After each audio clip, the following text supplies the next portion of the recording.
technique's my favorite because I always say I'm the form fixer, right? So the top hypertrophy techniques here, I'm just going to break down some of the most effective ones in the hypertrophy methods with some examples. And of course, this is not a conclusive list of everything, but first let's start with drop sets. Most people are familiar with the drop sets. Here, we're going to perform a set to failure.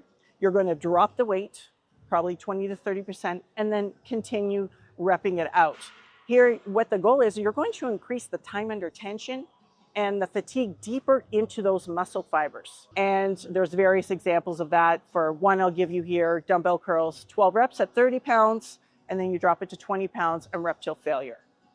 We also have another technique of that is rest pause training. Love this one. Burns. So here you're going to do a set to near failure, rest for only 10 to 20 seconds. So then you're going to immediately go into continuously repping that out. The goal is really to push beyond your standard set capacity, and this one will burn. So for example, if you're doing a bench press at 10 reps, you're going to rest only for 15 seconds. Then you're going to do 4 more reps, rest for 15 seconds, and then do 2 more. Burn, baby, burn. Another common one is supersets. So here we're going to perform 2 exercises back to back with no rest, right? So we have types like our antagonistic muscles, biceps and triceps, or we can do the same muscle group. But the goal is really to increase volume and intensity efficiently. So that's a really, really popular one.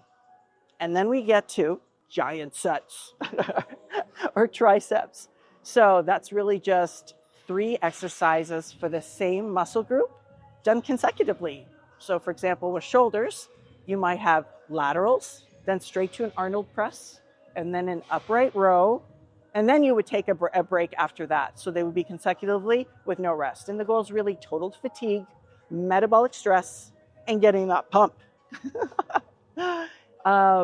Another example of a technique, but that's one of my favorites, you'll see it a lot in my T3 training method, is tempo training, time under tension. So slowing down those reps to emphasize the control. So here we're looking at the eccentric pause, concentric pause, and those kill. So you don't even have to lift heavy for this, because when you slow down that movement, it's gonna burn. So the goal is really just to maximize your muscle fiber tension and control. Another technique that's really popular, I know there's so many of them, right?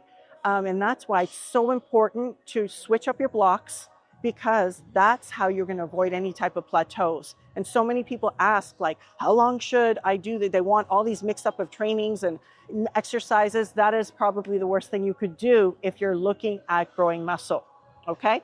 So let's move on to mechanical drop sets. Here you change the exercise variation mid-set to make it easier and continue repping. So for example, if you're on an incline bench, you're doing chest, then you can move it to a flat bench and then do push-ups. So we start with the hardest, and then we go to flat, and then we go to the floor, okay, with the weight-bearing movement. And then ladies, I know you're gonna like this one, especially when it comes to the glutes or the shoulders, pre-exhaustion. And a lot of people are kind of misunderstanding the difference between pre and post exhaustion. So with pre-exhaustion, you're doing an isolation movement before a compound lift. So compound lift is recruiting all your muscles. So for example, you're doing leg extensions, but then you're going to do squats or banded squats, right? So you're forcing the target muscle to work harder during the compound lifts, all right? With post-exhaustion, you do the compound movement first, so recruiting all your muscles, followed by the isolation exercise.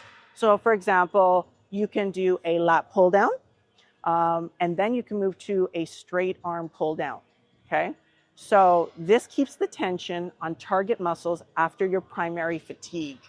Hear that? Primary fatigue. Awesome. Some may not be familiar with, you have your blood flow restriction, also known as BFR. We're using bands or wraps to restrict blood flow during lightweight exercises. So you're stimulating hypertrophy with lower loads. And I say to use this cautiously but powerful when it's done right.